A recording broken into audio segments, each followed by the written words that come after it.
It's time for the View in Your Mirror podcast. I'm Katie Harms, and along with Lisa Rubin, we help you check in and curate the best possible you and the best view in your mirror. We share tips, tricks, and strategies from our 35 plus years in our respective industries. We talk about your day from morning to night and everything in between. We share our uniqueness, relish in our shared experiences. Along the way, we share conversation with fabulous people who give us their own thought-provoking insights. So come along as we help you hone the best view in your mirror. Well, hello, Lisa Rubin. Good morning, Katie Harms. How are you? I am fantabulous. My bra is adjusted. Everything's in the right place. I'm good to go. So what's new in your world? Nothing's really new. I'm just doing life. There's a new terminology, let's call that, that is very popular on TikTok. I did read all about this because I follow Katie Couric's wake up call every morning, and I get a little news briefing by email, which I love. And she talked about it. It's called dopamine dressing. Dopamine dressing. Yes. And as I did a little bit more research, Dr. Karen Dawn is the one that crowned this terminology, and it's a huge trend on TikTok. And it's basically what I've been talking about for years, right? It's when you put something on that you love or a color that you love, that you make your day the best day it can be. It builds your confidence. It builds your mood. It does all of these things. But now we have a term for it, dopamine dressing. I like that. Yeah. I was like, wow, okay, I should have come up with that term years ago. That's like, remember Faith Popcorn, I think her name was, came up with cocooning years ago. I don't know what was going on in the world, but with some turmoil. So, and I think probably through COVID, we did cocooning again, but it really was just going more insular in your family and spending more time at home and enjoying the things around you. I love this dopamine dressing. It totally makes sense. It sets your day on the right course. And it's it is all about what we're about here on The View in Your Mirror. We want you to present the best view of yourself in your mirror before you go out and take on the world. Maybe we should have called it dopamine something, the view in your mirror.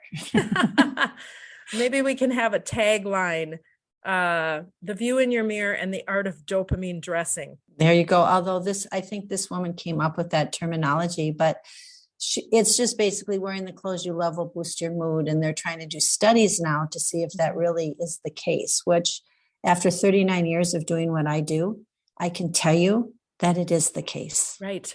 They should ask you to be a part of the study. You have a whole control group. You're in your clients. So you've seen it over and over and over again. You know, it's funny. I talk to people all the time when I'm doing their spaces is, what do you first see when you walk into a space? You know, let's just take a closet. You walk into a space. Have you given just a little bit of room for something you love? Is it your purse collection that you want to see so that it's set up nicely? Do you have an island or a peninsula? Do you want to put a couple pictures on there of your kids or your grandkids so that when you walk in, you're starting your day in a mood that makes you ready to tackle anything? Exactly. Exactly. So hopefully those tips and tricks that we just talked about, whether it's dopamine dressing or dopamine spaces. Well, it's like, okay, are you a person who, I know the answer to this question. This is like a good lawyer doesn't ask a question without knowing the answer. You have a party, you have a lovely evening, or just a couple over, whatever. Do you have to have your kitchen completely cleaned up before you go to bed? You're asking me that question? I said, I know the answer to this question. Absolutely. I cannot wake up to a dirty kitchen. And how about in the morning when you get up? Does your bed have to be made? Yes, because I don't like to get into a bed that hasn't been made. I like cold sheets. There's been studies done, and I don't know what the outcome was, and I don't know if it's just one person's opinion, that if you don't put your covers on your bed actually breathes more. But I think the way that I would counteract that is to say, make sure you have cotton or linen or breathable material on your bed. I think for years, people had polyester duvets and whatnot, and that's not healthy. Right. And this whole like bamboo craze of having bamboo sheets so they breathe better. And that's a whole nother thing. But yeah, exactly. Well, I can attest that you actually do get better sleep when your body can regulate, and you can't regulate underneath anything that isn't breathable. Exactly. So maybe we should switch gears. I wanted to talk a little bit about everyone goes into their closet and spring cleaning, fall cleaning. Usually twice a year, people kind of look at that, whether it's your house, your closet, your clothes, and they look at the clothes. But there's many other things that people should look at other than just their clothes, at least once a year, if not twice a year. Do tell. One of them is your hair, that haircut. Getting that haircut. Are you going to continue to dye your hair or not dye your hair? Or do you want to be a different color hair? I mean, there's so many options, but I really encourage people to look at their hairstyle. And if they're not feeling like they love it, change it. Hair grows. Hair always grows. So it's a good time to maybe try something new and go and talk to somebody who you really liked their haircut and see who their stylist is. Everyone has a stylist. Everyone loves their stylist. I'm a person that has been going to mine for a long time, but there's nothing wrong with going and getting a new haircut from someone else and just see what happens. So I really encourage people to think about that. I think that's great. What I would say to all of these things is schedule this in. You've talked about this before. We all do maintenance. We know we have to get our teeth checked. We have to get our eyes checked. We have to do our mammograms. We have to do our colonoscopies, depending on our ages, on all of these things, right? And you want to do those things because those are your maintenance. In order to give yourself that best view, you really have to look at how you're presenting in an honest fashion. And if you don't feel you can do it yourself, get your best girlfriends together and say, all right, guys, what do you think?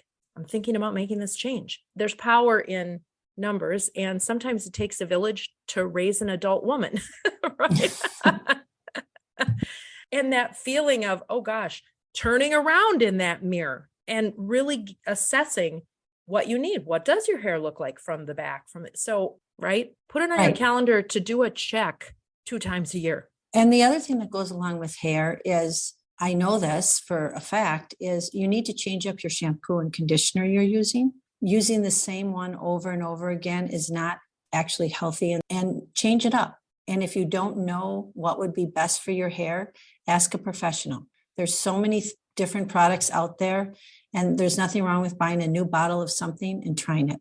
Along with that is, if you have really, really curly hair, go get a blowout. See what it looks like when you get a blowout. It will actually change the way you see yourself in the mirror. Big fan. Yeah. I mean, and go get a blowout from a professional. Don't have your girlfriend do it. Go somewhere and do it. There you go. All right. What's next? So we've got hair. What about makeup? Well, that was my next one. Along with that is skincare. So we had the Skin Sisters on, and they talk about skincare. Skincare is probably more important to know about than the makeup. And as we age, or if we're in hot weather or in dry weather or in humid weather, you need to change your skincare, and you need to moisturize your skin every day. You can go over the counter, you can go to Walgreens, there's great stuff there, or you can buy expensive stuff, but skincare is really, really important. And finding that perfect eye cream, I'm still trying to find the perfect eye cream, but there are a lot of eye creams out there. Another really important one to have. Would you say, Lisa, that moisture is probably keeping the moisture in is probably the most important thing? Yes. That and SPF. Right. And along with skincare and hair is, if you're someone that needs to get waxed or remove facial hair off your face, very important. Especially women, as we get older, we get facial hair, especially on the upper lip or down at the chin level, or our eyebrows either thin or they get thicker. And just going and getting waxed makes a very big difference in what your face looks like. So again, that's something I really encourage people to look into. Getting waxed now, there's so many different wax places. It is a cost, but it's not a big cost anymore. And here's a tip from me. Keep a tweezers in your car, because that's where you end up seeing, you're driving. I don't know if I touch my face more and I see, this is no joke. I have been at meetings where all of a sudden, I swear to God, a hair popped up where it wasn't there before. So when you're in the car, the light is fantastic. I keep a tweezers in my car. Hopefully not when you're driving, Katie, because you have done a video for me for the podcast driving in your car. Yeah, but I wasn't looking at the video. Let's be fair. Now, I will that will be, if I'm on a long road trip, that will be a game I play with myself. Can I tweeze the errant hair while driving without looking? Wow. I didn't know that about you. Yeah. Okay. Never done that before. Little quirky Never. thing. But I do agree with you that the light in your car outside is fantastic light. So sometimes when you get in your car after you've done your makeup, look in your mirror in your car because you're either going to go, oh my God, what did I do? Or, oh, that looks really nice. So that is a really good tip. Or somewhere in the middle of that where you're going to go, oh gosh, I didn't get that blended my foundation into my neck quite right. And you have a demarcation, which you don't want. Exactly. So, okay, we have time for one more. Well, it depends on how fast you talk. No. I think people also need to think about their daily handbag. Just carrying one handbag over and over again all year round, I don't think is great. I think you should change it at least twice a year, depending on what your needs are. And if you start traveling again, it might be a different handbag. That's something you show up in all the time. And you should have a handbag within a handbag, as far as I'm concerned. Depending on if you're going to meetings or board meetings or you're traveling on an airplane. Absolutely. I call that now the new tote bag. And really think about that, because if it's really warm, what? You're going to have to really think about a new term, because dopamine dressing is like a thing. You're going to have to come up with something catchier for the new tote bag. I'll think about that. I'll let you know. There are many different terms, but what I'm trying to say is the old briefcase, right, that women would carry, that's no more, but it is a tote bag. It's something that's open. You can throw your handbag in it. You can throw your computer, your iPad, all of the above in it. And I always talk to women about that when they're showing up at meetings, an interview, a new job, new people. Make sure that is in good shape. Absolutely. And it makes you feel good. And there again, in order to be able to change out, let's just say you've got 2 or 3 bags you love to wear. You've got to put them in a place where it's easy to switch them out so that you do it. If they're hiding tucked in the corners of your closet or between things and you can't get at it, you're not going to do it. So even if you have a place in your mudroom, a shelf in your mudroom that carries you, so it's the last thing you do and you go, oh, I need to change my bag. And you've got a little staging area to do that. Speaking of that, in your mudroom, I'm going to slip another thing in. Coats, jackets, right? It's really important to also think about that. And if you have that winter coat that you've worn for the last 10 years, this winter, if you've worn it and you know it's done at the end of the winter, donate it, get rid of it. Next year, buy yourself a new coat or a fall coat, a spring coat. It's really important to have those because depending on where you live, you're going to put a coat on. And if you don't like your coat you're wearing, again, it doesn't help with your mood. But if you have a really fun coat, you just kind of strut along a little better. So coats are something that people don't pay attention to.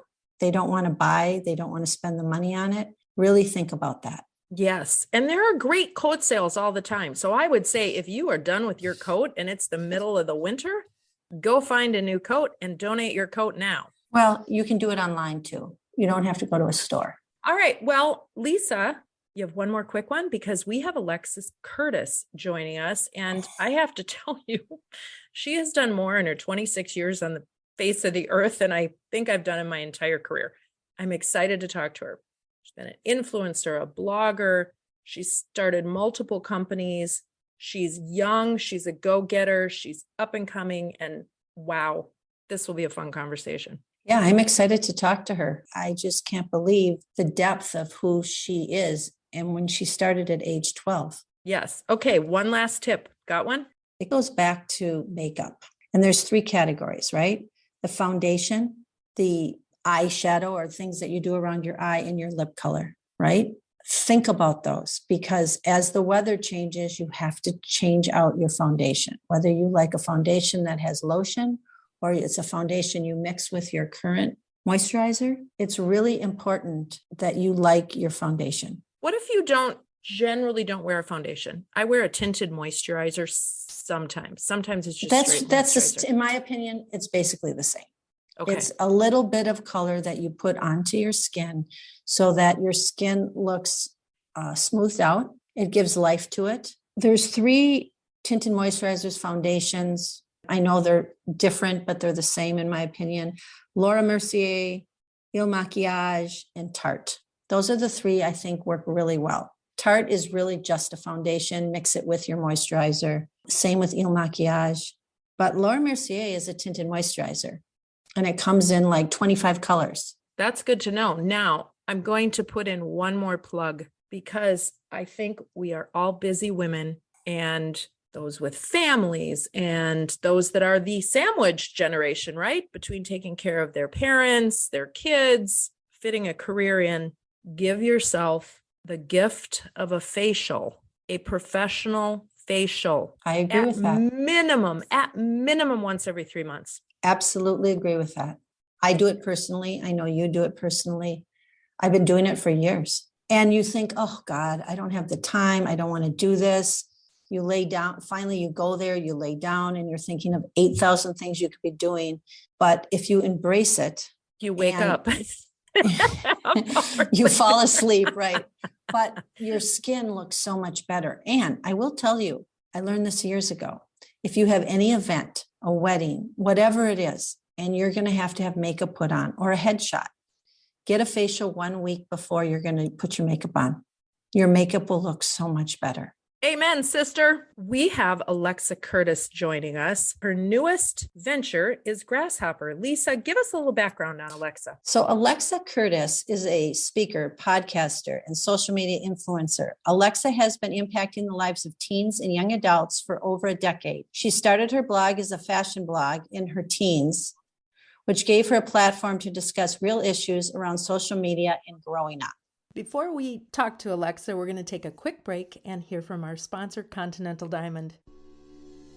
Are you ready to elevate your jewelry and gift buying experience? Then you need Continental Diamond. Since 1981, Helene and Jimmy Pessis have been operating Continental Diamond. Their staff is highly trained, exceptional, and have been with them for many years, and they will help you find the exact right gift. For the past 13 years, Continental Diamond has been named Minnesota Bride's best jeweler. Beyond engagement rings, they have a large selection of fashion jewelry, timepieces, and they have one of the most experienced service departments around. You can visit them online at continentaldiamond.com. Go in and give yourself the gift of that experience. It's a special place located just 10 minutes west of downtown Minneapolis, right outside the West End. Plan your visit. Continental Diamond, continentaldiamond.com.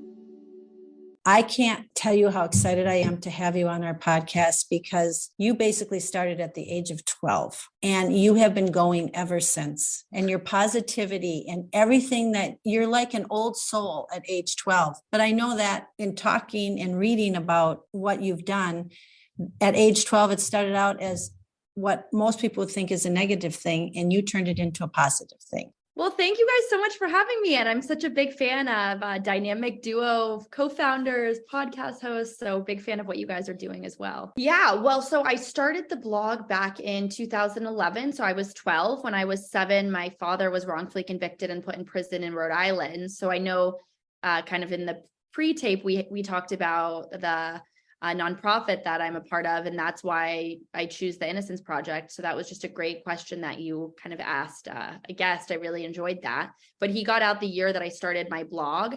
And so it initially started as fashion, really had no idea for it to become anything. This was back in 2011. So blogging, influencing, social media. I mean, their Instagram, I think, had just come out. It was almost more of like the end of the MySpace and AOL era, and just briefly starting with Instagram, and Facebook had been around for quite a while. So I had started the blog and did that for about 10 years, figured out how to start making money off of it with these TV segments and just cold calling people.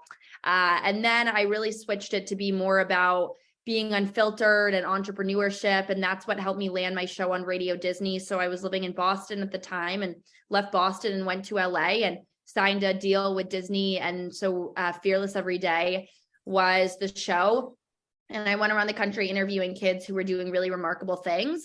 And then while I was at Disney, I had started building up this program called the Be Fearless Summit. And so I left LA and went to Austin, which is where I'm based now. And I now run Grasshopper with the original founder, Heather Miller, but that company acquired Be Fearless Summit. And so now I work with Heather and we do Grasshopper together with our team. And that's kind of where we're at now. Okay. First of all, I'm exhausted. I am same. I'm also tired in a good way. In a good way. Yeah. First of all, how to get you're 25 now. I'm sorry, I had said 26 in the intro. Okay. So 11 years you've been at this, and you just succinctly put 11 years into about a minute, which is pretty impressive. What drove you? I know that obviously the story with your father, and so good that he's out doing well. Yeah, that happened. I mean, so many years ago, and at this point, technology has changed so much. So like what happened to him then would never be able to happen now, unfortunately. But I mean, many people though still do go to prison who were wrongly convicted. So that's a whole other story. But yeah, I think the driving force for me really was always trying to fill the void that I never really had growing up. I never had that role model, someone who was self-made from a super small town. And I was always really inspired by Oprah and Ellen and always kind of role modeled my life after them. But when you're a young teenager, early 20s, I mean, it's still, I found very hard to I feel so inspired by Oprah because she's quite older than I am or was at the time as this was building. So for me, I always went back to that. So anything I kind of do, I always think of, what would I have wanted to know that would have made this journey, gotten me to success in 4 years and not 10 years? And what was your idea of success? Did that look like monetizing things or really the reach of people? That's an awesome question. And I think I'm still defining it. And I don't know if that's pretty consistent with a lot of entrepreneurs, but what is success? Is it the number in a bank account? Is it happiness? Is it, friends or being able to go to a nice dinner? I always kind of considered it to be probably the reach. I think the impact of being able to speak to predominantly young women at schools and at colleges for me, I had always just envisioned creating this person that I would have felt really inspired by. So when I left Disney and started pursuing the college summits, and that was really a whole other, in a sense, product to sell that wasn't really based as much around my name, is when I realized there was such a need for some type of programming in schools and even online, like this online content. And that's a lot with what we do with Grasshopper, for people to have access to these major thought leaders, and they're willing to pay and they're willing to come to these events. And I found that to be a sign that, okay, now I'm on to something new. It's just incredible. Yeah. So let's dial in a little bit more about Grasshopper. So Grasshopper is a career upskilling development technology. So it started as an app back in 2020 during the pandemic. And at the time, I was also really thinking about what I could do in the mentorship space. So it's quite funny as an entrepreneur to look back and be like, wow, I was thinking of this. And now, I'm doing it with someone who was kind of, in a sense, also thinking about it. And so we have multiple different products that we sell, starting with our memberships. And so that gives you access to these major thought leaders. Like last week, we had Sarah Hardin, who's the CEO of Hello Sunshine, speak, and Candace Nelson, who's the founder of Sprinkles Cupcakes, and Mandy Teefy, Selena Gomez's mom. So we give members direct access to those kind of leaders. And then we also have events in Austin, and most recently now we just decided to kind of do this Airstream activation. So we have this mobile mentorship that starts in February. So we're going to college campuses starting in Austin at UT and Concordia. And that'll be really mentorship in front of you on the go from this Airstream. And then the last product is the summits. So partnering with colleges as well, doing our own one-off independent summits. That's incredible. And when you're looking for these speakers, how do you contact them? And are many of these women wanting to come and do this for you, or has it been difficult to find certain speakers? It's quite interesting. So looking back, I started this in 2018 and I had this idea to start hosting these summits, and I had gone to a lot of conferences and just felt like they weren't that inspiring. So I had never had experience in event planning. I had never done anything, but because of my experience at Disney, I had all these connections. So I just figured, call it the Be Fearless Summit, don't trademark it, nothing. Let me see if I can get it in front of a school. I pitched it out for a year, didn't hear back from anyone, and then randomly met a woman from Drexel at another conference who was like, this is really cool. We'll give you the space, but we won't pay you. And I just remember being like, why would I need to be paid? I'm just having my friends come and speak. Like these conferences are not that complicated. Well, and I mean, fast forward, it's night and day. I mean, I didn't sleep for months between the speakers coming and between the panel ideas and the topics and the pre-calls and then the sponsorships and food. I look back at that first summit and I have no idea how I did it on my own. I mean, we had sponsors like Shake Shack. There was custom swag bags. Half of it I got for free by just contacting the companies. But I was able to really find a good method for the speakers to where now I almost have this ongoing roster of people. So if a university comes to us and is like, can you bring a Be Fearless Summit? How does that work? We have a format that's 4 hours, that's 6 hours, that's 8 hours. And depending on the theme, we have all of these speakers that we can plug into at any time.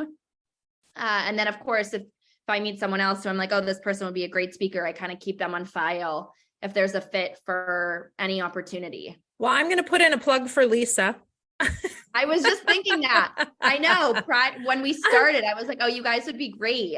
I know Lisa has done this for organizations, and what she does is a little more behind the scenes, Totally. But the message that she gives in regard to, and actually we were talking a little bit offline before we got on, and she was complimenting you on how you approach some things. So you guys definitely need to talk about that further. But Lisa, talk about what you were talking about offline. So when I was looking at your website and everything, you gave some descriptions of, what to wear when you go to certain events, and you talk about that with the young girls. So why don't you talk about that now? Because you were spot on, and I am very critical. So go for it. So do you mean in the sense of like specifically how to encourage them to dress? I encourage them to dress. And for example, you gave business casual. What does that mean? So for someone in your age category, from the 24 to 37-year-olds, I think that that's a really tough area to talk about, because everybody has now just been through COVID and they have been able to be home and they're very comfortable wearing their sweats and their leggings. And now we're back in the world. Yeah. And, people are interviewing again. They're interviewing in person. It's not just virtual. Their hair, their makeup, headshots, all of the above. And I think it's really important for this age category to understand how important that is. And I think that's what it comes down to. It's because of social media and because you're able to essentially do nothing and amass this following or this amount of money from a TikTok video. That's something I've always struggled with through building this website back in 2011 to now, is that entrepreneurship is not just posting a video and making a ton of money.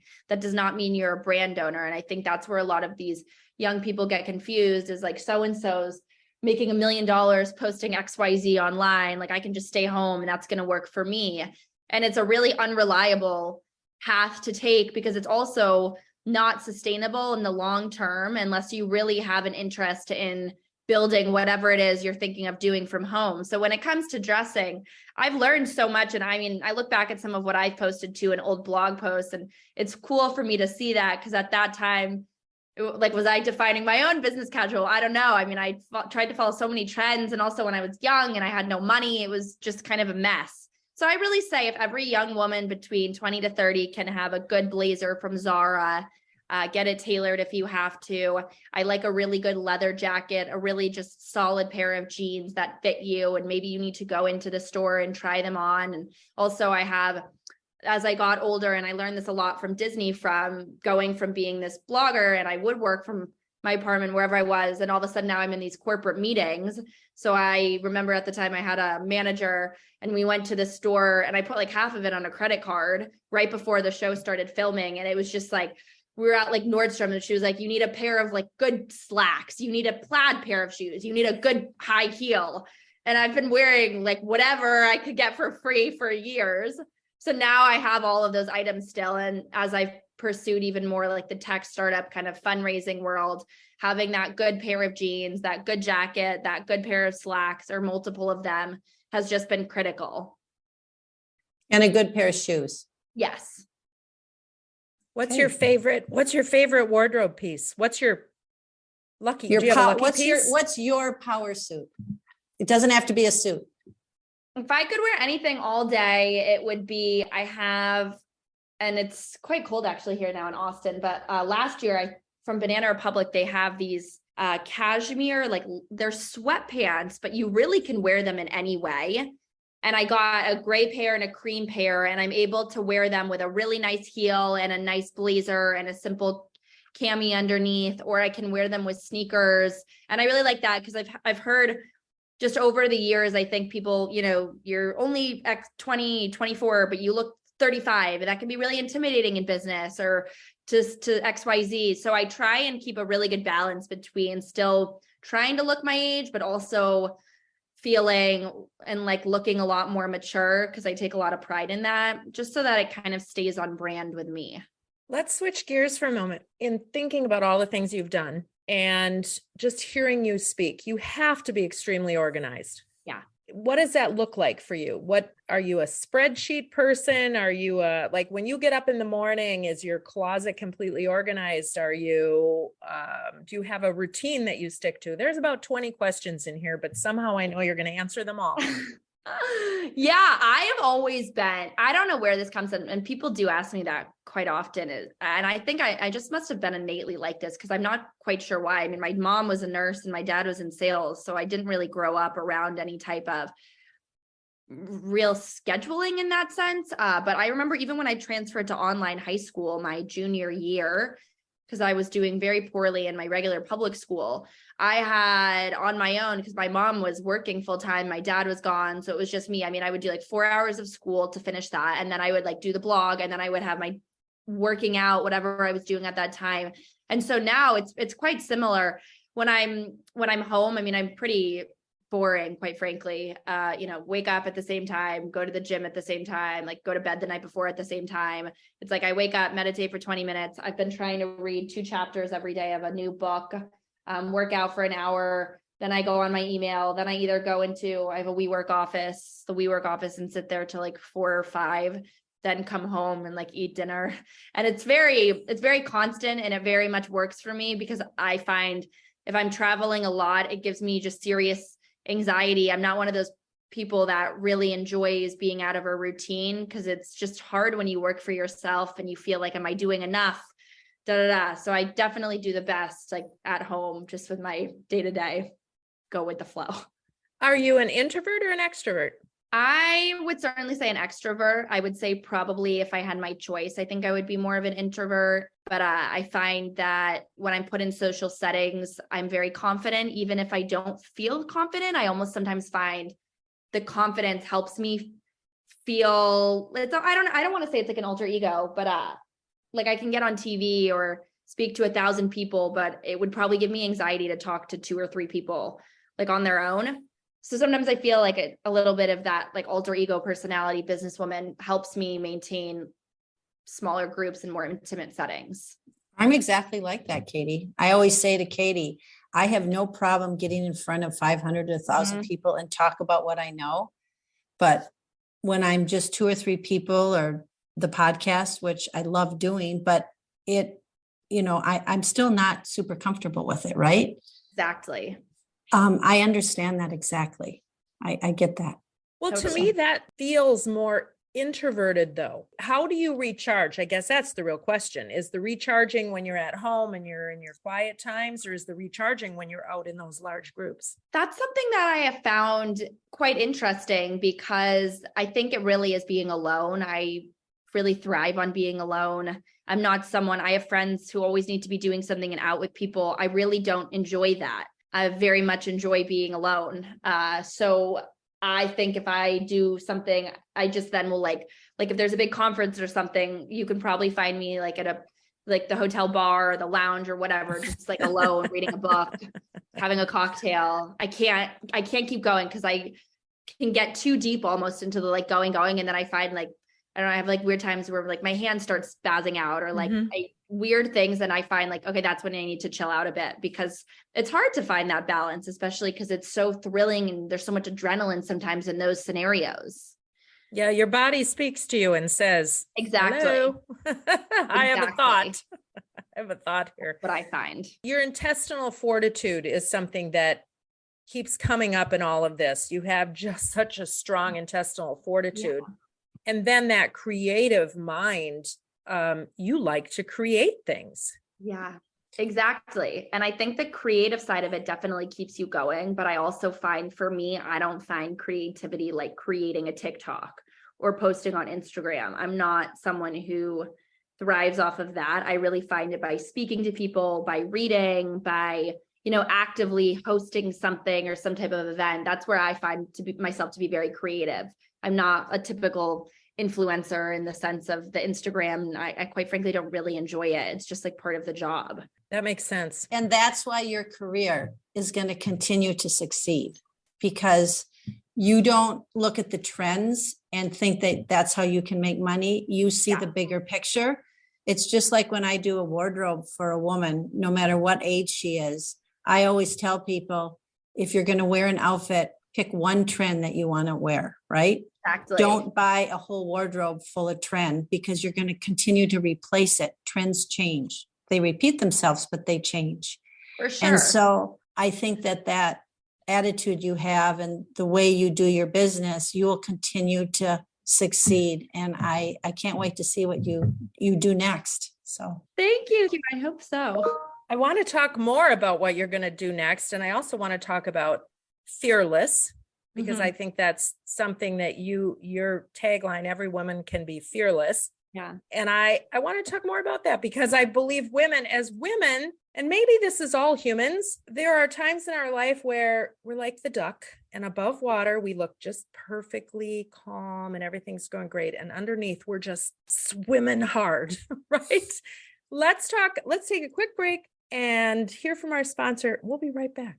On the View in Your Mirror podcast, we love sharing our personal favorites. Rustica Bakery is high on that list, and we know you're going to agree. Rustica has 2 locations. They're original at 3224 West Lake Street in Minneapolis, across from Calhoun Commons and Whole Food Market, and Southdale Center next to Lifetime, where you'll enter without even going into the mall. Both have ample parking, either online or in-store. Bread, breakfast, dessert, treats, a menu sure to allow you to find a personal favorite in no time. Online ordering is a breeze. Available in-store only are savory menu items. Think grab and go for lunch or enjoy them there. Brunch items are offered Friday through Sunday.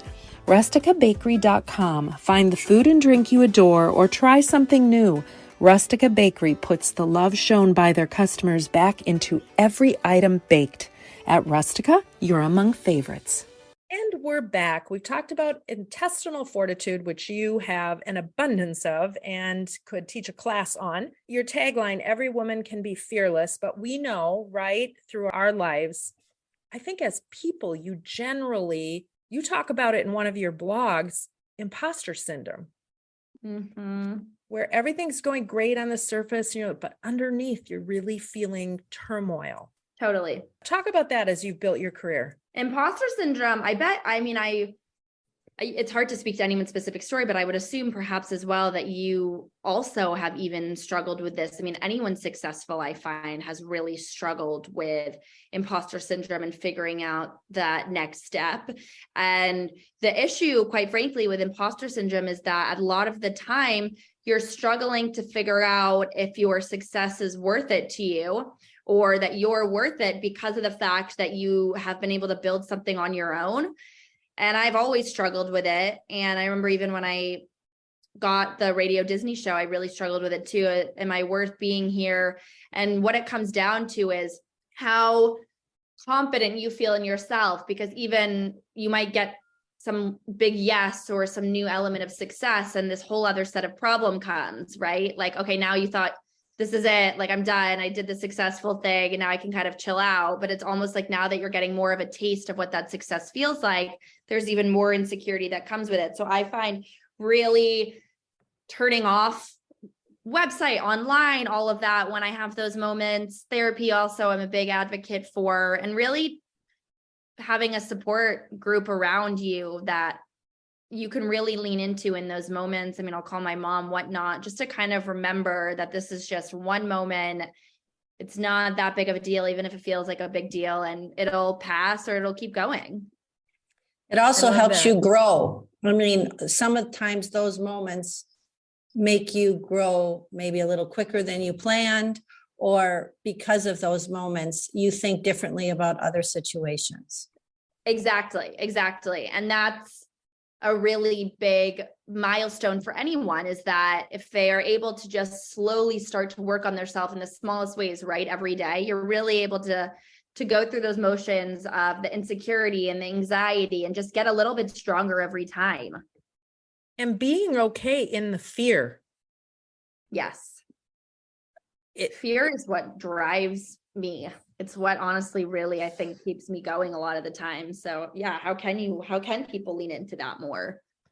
But you see fear as a positive thing. And so I think that a lot of people, if they can change their attitude on what fear is, they might also be able to be fearless like you.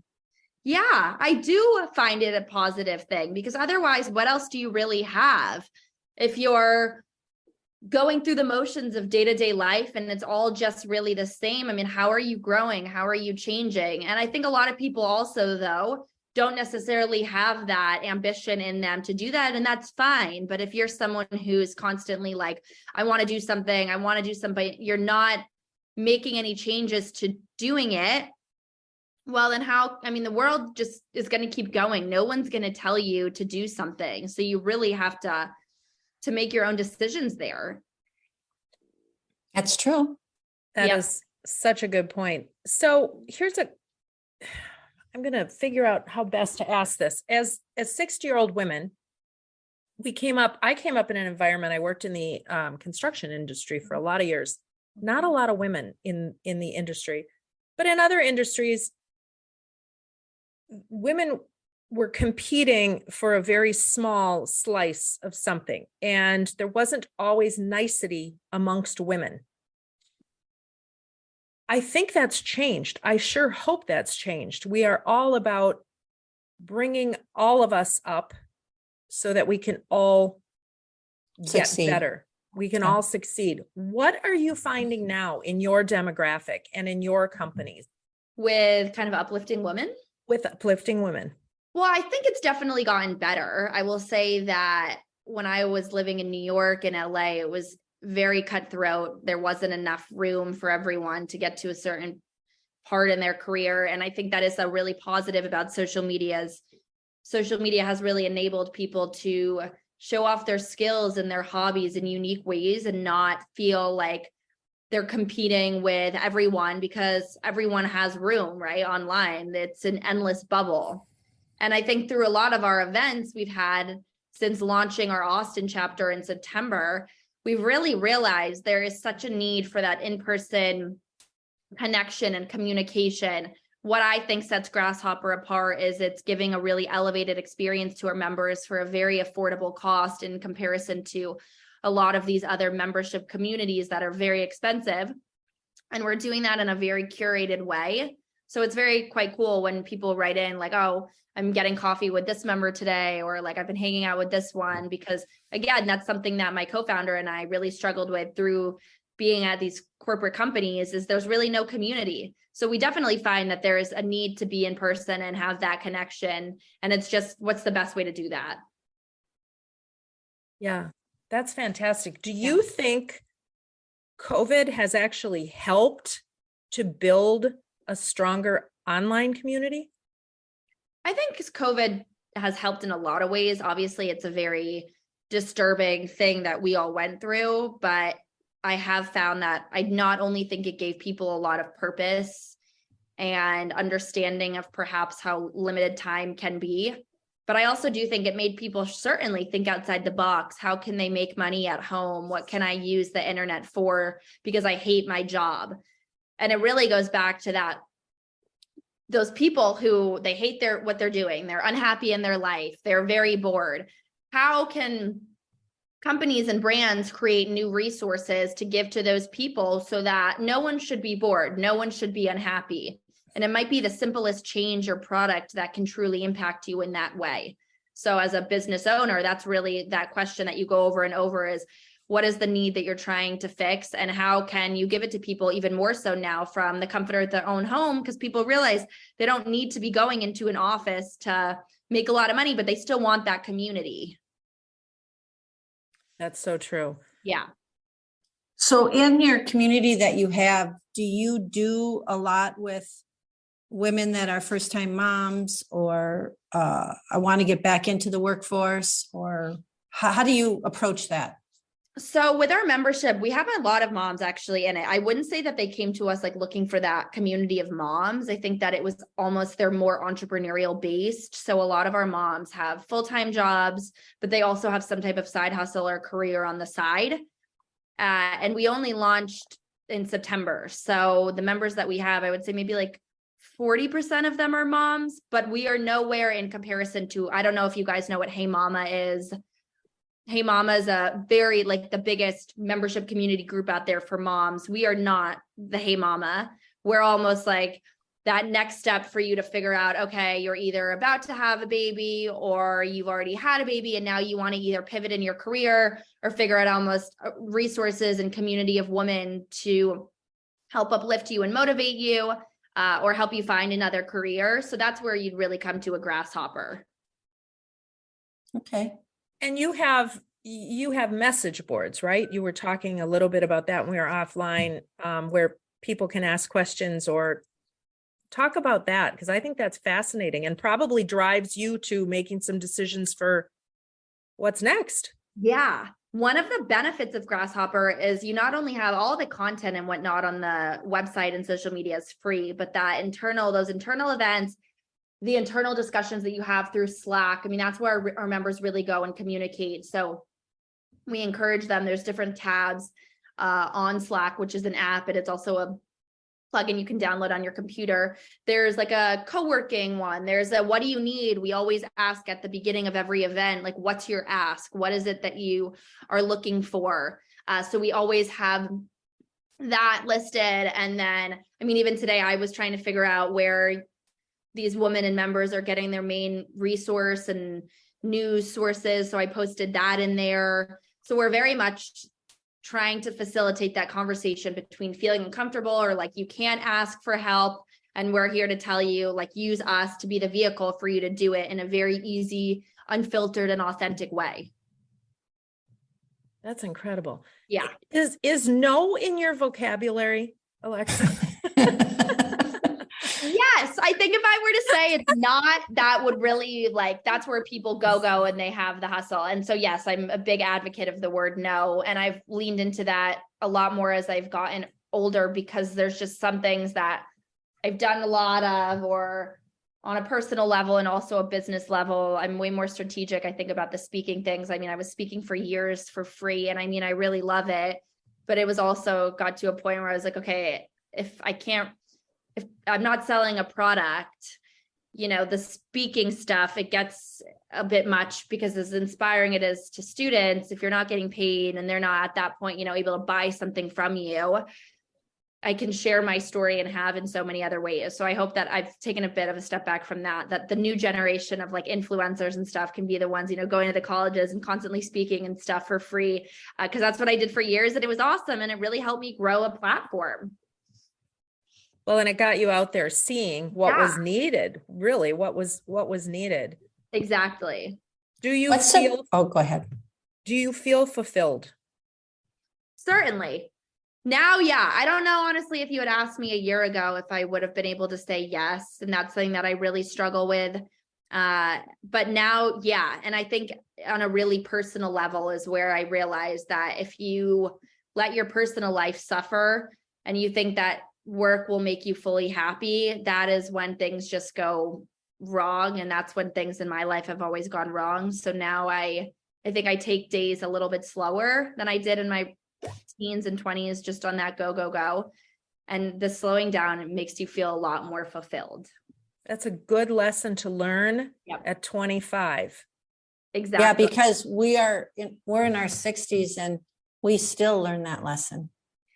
It's hard. And it's all of these obstacles. Some of them are even harder when you work for yourself. And I look back and it's like, I should not have had, I didn't know at the time, but I didn't need a podcast and a website and a TikTok and an Instagram. I mean, I could have been way more specific and I think I would have experienced way less burnout. But you don't know what you don't know until you experience it. Exactly. You don't know. And every business owner would say it's really important to be on all of these things. And I think it is, but it's also critical that you figure out exactly what it is you're selling, one thing, and who are you selling it to? And then you can expand from there. That's sage advice right there. Yeah. Lisa, what fun questions do you have for Alexa? If you were a dog breed, what do you think you'd be? Oh my gosh. I would be a Maltese, and I dog sitted a few weeks ago. My neighbor is Maltese and we fell in love. I didn't think I ever wanted a dog, but I could not give Teresa her dog back. And I think that's what I would be. And I see them on the street and I like send photos to my boyfriend and I'm like, can we do it? Can we do it? Can we really get one? They're the coolest. It was the coolest experience of my life to dog sit this dog. I feel like they just prance and have such a forceful, positive, forward-looking outlook. No problem in their life. Yeah. I actually grew up having Maltese. Okay. We had 3 of them. We had 3 no of them. way. Yes, we did. Foofy, Such Foofy cute. 1 and Foofy 2. They are just Okay. the cutest, happiest dogs. Why we had that name, no clue. I was pretty young when we got the first one. Yes. Well, that was probably that's your parents letting the kids name the dog. It sounds like. No, I think my mom did. I think my You'll mom have did. to ask her. That's a great question for her. Why? I think I know the answer to the next question, but I'm going to ask it anyways. Okay. What is your superpower? I think my superpower. Oh, that's a good question. I don't know. What's your answer? I'm not going to tell you yet. You have to answer. I think multitasking definitely is my superpower. And I think being very just self-aware. I didn't realize actually on a personal level, as well as a business level. I mean, it might sound a little bit rude, but I mean, people are really lacking like awareness in just life. I mean, I have conversations and I'm like, what are you even, do you like, what? I mean, I was on a call with a potential sponsor the other day and I have to say, oh my God, we just hired a sponsorships girl and I called Nina and was like, Nina, that literally took 45 minutes and she would like say a sentence and then be like, but I don't understand like what it is you want. And I would say like, literally you have a PDF in front, like, that's really ticks me off. I've always been like very much straightforward. Like, here's what I want. Here's what's happening. If I don't want to do this, I'm happy to say I don't want to do this because, and some people just, I don't know, don't have that self-awareness. So I'm glad that I have it and hope I can inspire people to have theirs too. That brings me back to asking you a question. When we talk about, when you get with people in Grasshopper and you're having conversations and people are unhappy generally here, there, and everywhere, how much of that unhappiness is because of a self-awareness of what they need to do to advance themselves in a career? Does that make sense? It does. And I think that's a really good question because a lot of these young people are missing this large middle of life, right? It's like you go to high school, you go to college. I mean, I didn't go to college, and then you get a career or an internship and you probably don't like it. And then, you go to your next one, and these are all these learning steps. And then you start to figure out your finances and how to save and like what you really want to do in the future. But everyone forgets those critical years in the middle. So they're just like, oh, it's my first or second or third job and I hate it. And I guess this is it. And I'm just going to be miserable. And it's almost like you haven't even taken the steps to hold yourself, honestly, accountable for this misery, right? Or this unhappiness. And so you either need to dial it back and make your life a lot more simple, but certainly you cannot rely on that overnight success and obsession to allow you to miss these critical years of your life. That's what I find.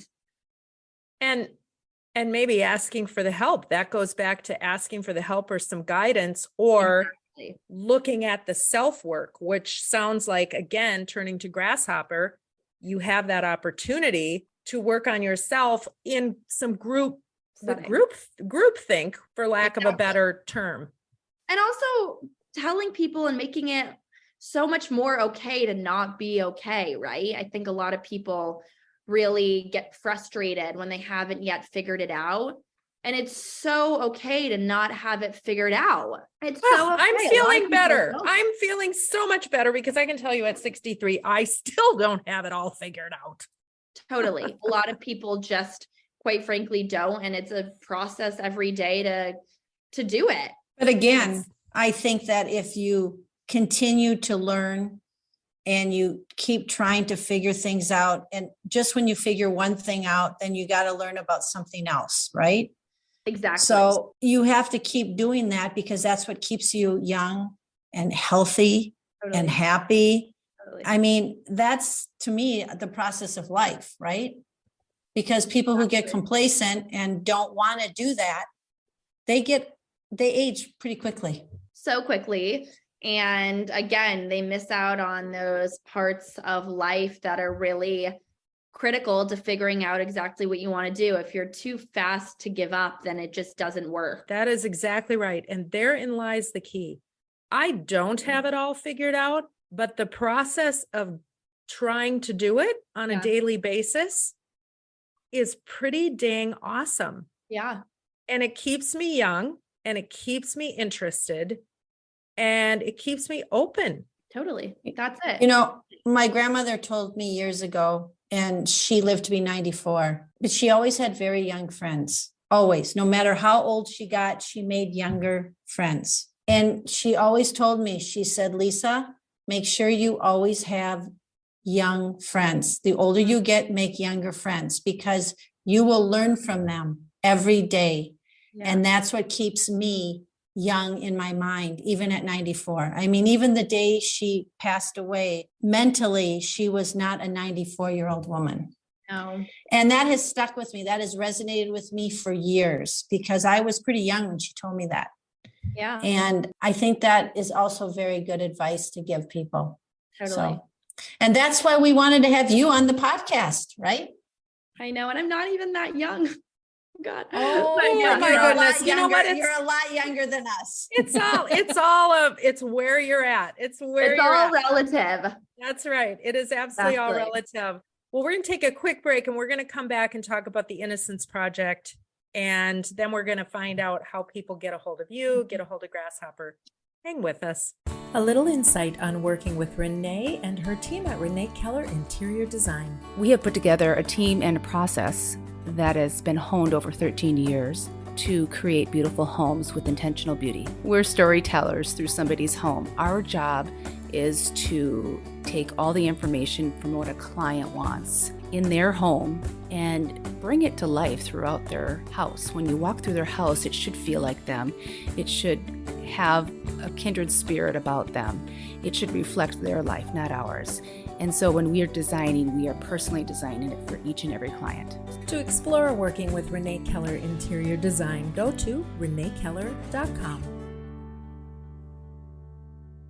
It always is delightful that the conversations that we have offline are just as great as the conversations we're bringing forward. You really, truly have been just a bright, shining light. Let's talk about the Innocence Project. And you have a very real reason for getting involved, and have been for many years. So what brought you there? You talked a little bit about it at the beginning.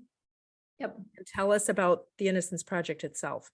Yeah. So Innocence Project is very close to my heart. My father, like I mentioned earlier, was wrongfully convicted back in 2007 and put in prison in Rhode Island. And so the year that he got out is the year that I started my blog. Now, when this experience happened in my life, I had never known kind of what trauma in life could be. I mean, I was 7 when he went into prison. So as I got older and I started realizing that I really needed to get a hold on that trauma on my own, otherwise I was going to face years of problems in the future, is when I found the Innocence Project and became very involved with supporting their efforts to help exonerate wrongfully convicted people. And I have found a lot of the experiences of working with them and going to their events and helping to raise money be something that for me has allowed me to heal, because I think as a kid, whenever you deal with something so traumatic, it's always kind of like, could I have done something? Could I have changed something or whatnot? And so obviously the answer to that is no. I mean, it was completely out of my control, but the Innocence Project allows me to feel like I'm helping solve the problem that affects so many. And so it's quite dear to my heart. It's innocenceproject.org. So not the word "the" is not in there, but innocenceproject.org. And the about, and they work to free the innocents, prevent wrongful convictions, and create fair, compassionate, and equitable systems of justice for everyone. And you never know when you're going to need this. And this is something that should be important to everyone. Gives you a get involved. It talks about the cases that they're involved in. So what a wonderful organization to be involved in. Thank you for bringing this forward. Yeah. And there's also different chapters too. So like there's an Innocence Project in Connecticut. There's an Innocence Project in LA. It's never just one chapter. So you really can be involved even in the smallest way in your area. Thank you. Give us the down and dirty on how to get a hold of you, Alexa. So you can become a Grasshopper member at grasshopper.com with 2 P's. My social media is just Alexa_Curtis and Alexa Curtis Unfiltered on TikTok. And my personal website, which I don't really update that website too often anymore, is lifeunfilteredwithalexa.com. Wonderful. And somehow you keep it all straight. And I can't wait to continue to follow you. And now that we've learned about you, you just are going to bring lightness to all of us on a daily basis, I really feel. Oh my gosh. Well, I am just so honored to have been a part of this podcast as well, and very much look forward to watching your guys' continued success too. Thank you. You are incredible. You're going to put a smile on my face all day long. Oh my gosh. That puts a smile on my face. Thank you guys so much. All right, Lisa, I need to go do something with my life and fast. Oh my God. She's a breath of fresh air. And she just, I mean, I just hope I can continue to watch to see what she does. Right. She's an old soul. She's amazing. Let's just say that. She is our hope for the future right there. I mean, we are in good shape. If we have a lot of Alexa around. And you know what? She's building this community, Grasshopper. Hopefully she's going to build a lot of those type of women for the future. Yeah, absolutely. Absolutely. Phew. All right. I'm really, that will carry me for days to come. I agree. Just like what I said to her when we were signing off, I said, you're going to put a smile on my face all day long. Fantastic. If people want to get a hold of you, Lisa, how do they go about doing that? They can go to my website, wardrobeconsulting.net, or my email at lisa@wardrobeconsulting.net. And I am katieharms.com. Email katie@katieharms.com. Pretty darn easy. And here's what we want from you. We want you to remember dopamine dressing when you get up in the morning and you give yourself that great start to the day. We want you to know that you are the best version of yourself. So look in the mirror, give yourself a pat on the back, and approach your day with all the beauty that you have inside. Until next time.